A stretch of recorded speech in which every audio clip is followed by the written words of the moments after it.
అందరికీ హాయ్, ఎలా ఉన్నారు? Welcome back to my channel. ముందుగా మన సబ్స్క్రైబర్ ఫ్యామిలీ అందరికీ దీపావళి శుభాకాంక్షలు.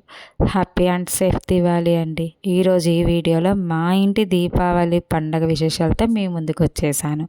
లక్ష్మీదేవి పూజ ఎలా చేసుకున్నాను, ఇంట్లో ఎలా అలంకరణ చేసుకున్నానో అన్నీ ఈ వీడియోలో చూసేద్దాము. అసలు దీపావళి పండుగ ఎప్పుడు చేసుకుంటాం? ఆశ్వీజ మాసం అమావాస్య రోజు చేసుకుంటాం కదా. సో నాకు తెలిసిన 2 కథలు చెప్తాను, దీపావళి ఎందుకు చేసుకుంటున్నామా అన్నది. ఒకటి త్రేతాయుగం నాటి కథ అయితే, ఇంకొకటి ద్వాపరయుగం నాటి కథ అన్నమాట. త్రేతాయుగంలో కథ ఏంటి?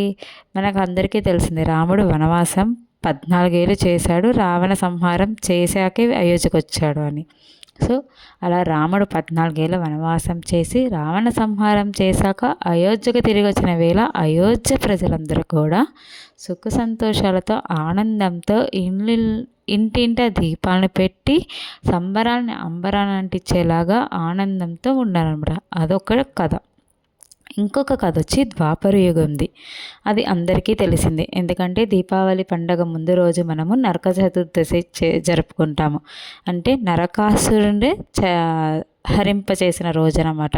సో ఈ నరకాసుని వధ ఎవరు చేశారు? ద్వాపరయుగంలో సత్యభామ చేసిందనమాట. సో నరకాసురు అనే రాక్షసుడు సంహారం చేసిన తర్వాత ప్రజలందరూ ఆనందంగా ఉండడం వల్ల వాళ్ళు తమ ఇంటిని, అంటే తమ జీవితాల్లోకి వెలుగు వచ్చింది ఈ నరక సంహారం జరిగాక అని ప్రతి ఇంటిన కూడా వాళ్ళు దీపాలతో అలంకరించుకొని సుఖ సంతోషాలతో ఆనందాన్ని అంబరాన్ని అంటించేలాగా వాళ్ళు జరుపుకున్నారు. సో నాకు తెలిసినవి ఇవి 2 కథలండి.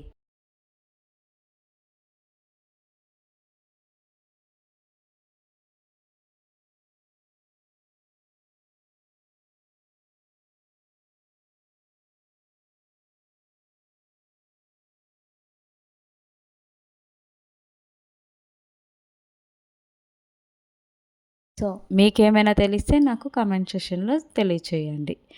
ఇంకా సో అమావాస్య రోజు లక్ష్మీదేవి కటాక్షం పొందాలంటే అమావాస్య రోజు లక్ష్మీదేవికి పూజ చేస్తామన్నమాట. యాక్చువల్గా మన తెలుగు ప్రజలు అమావాస్య రోజు తలస్నానం చేయరు.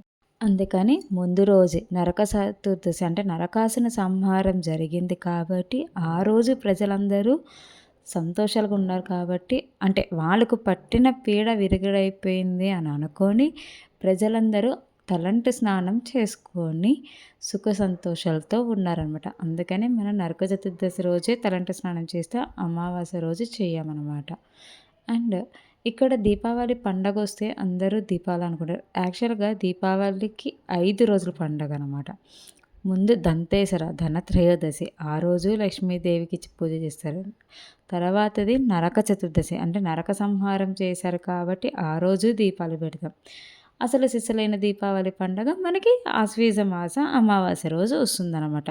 సో ఆ రోజు దీపాలు. తర్వాత వెంటనే కార్తీక మాసం మొదలవుతుంది, బలిపాడ్యమి. తర్వాత భగినీ హస్త భోజనం అన్నమాట.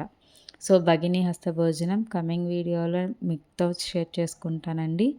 అండ్ బలిపాడ్యమి కూడా కార్తీక మాసం స్టార్ట్ అయిన ఫస్ట్ డే అన్నమాట. సో ఇలా 5 రోజులు మన దీపావళి మనం జరుపుకుంటామన్నమాట. సో ఇప్పుడు మా ఇంటి దీపావళి. ముందుగా నేను ఇల్లంతా ముగ్గులతో డెకరేషన్ చేసుకొని అలంకరించుకున్నాను. ఎక్కడ ఎలా దీపాలు పెట్టాలి. సో దీపావళి అంటేనే మనకి ముగ్గులు, అంటే లైక్ ఇక్కడ పూలతో ఎక్కువ డెకరేషన్ చేస్తుంటారు. మనం దివాళీకి సంక్రాంతికి అయితే కలర్స్ వేసుకుంటాం అనమాట. సో నేను అలాగా అన్ని చోట్ల ఎక్కడైతే వేయాలనుకున్నా అన్ని చోట్ల నేను అన్నీ రెడీ చేసేసుకొని అన్ని దీపాలు పెట్టాలనుకున్నా అన్ని దీపాలు పెట్టేసుకున్నాక నేను లక్ష్మీదేవి పూజ చేసుకున్నానండి సింపుల్గా. అండ్ చేసుకున్నాక నేను తోచగలిగిన, అంటే నేను చేసి అంటే ప్రసాదం పెట్టాను. యాక్చువల్గా మనము ఇక్కడ ఏంటి, బాణాసంచా కాల్చాక స్వీట్ అనేది తినడం ఆనవాయితీ అనమాట. ఎందుకు స్వీట్ తీపి ఎందుకు తినాలి అంటే మనకి ఆనంద సమయం అది. అప్పుడు జనాలు ద్వాపరయుగంలో నరకాసుడు వధ జరిగింది. సో ప్రజలు సంతోషంగా ఉన్నారు అంటే అది శుభవార్త కాబట్టి మనము తీపితో పంచుకుంటాం. అందుకనే చూడండి దీపావళి రోజు బాణాసంచా కాల్చాక మనము తీపి అనేది తినడం ఆనవాయితీ. అలాగే అలా స్వీట్స్ పంచుకోవడం కూడా ఆనవాయితీ అన్నమాట. సో పంచుకోవాలనుకుంటే పంచుకోవచ్చు. ఎందుకంటే మన ఆనందాన్ని పక్క వాళ్ళతో షేర్ చేసుకున్నారు. అప్పుడు జనాలు అంతా ఆనందంగా షేర్ చేసుకున్నారు. సో, అదే మనకి యుగ యుగాలకి కూడా అదే మనకి వస్తూ ఉందనమాట. సో, అలాగా పూజ అయిపోయిందండి. పూజ అయిపోయాక తెలిసిందే కదా! మనకి కొన్ని ఫొటోస్, షూట్స్ అన్నీ చేసేసుకున్నామనమాట. సో, తర్వాత కిందకి వెళ్ళి క్రాకర్స్ కాల్చుకున్నాము.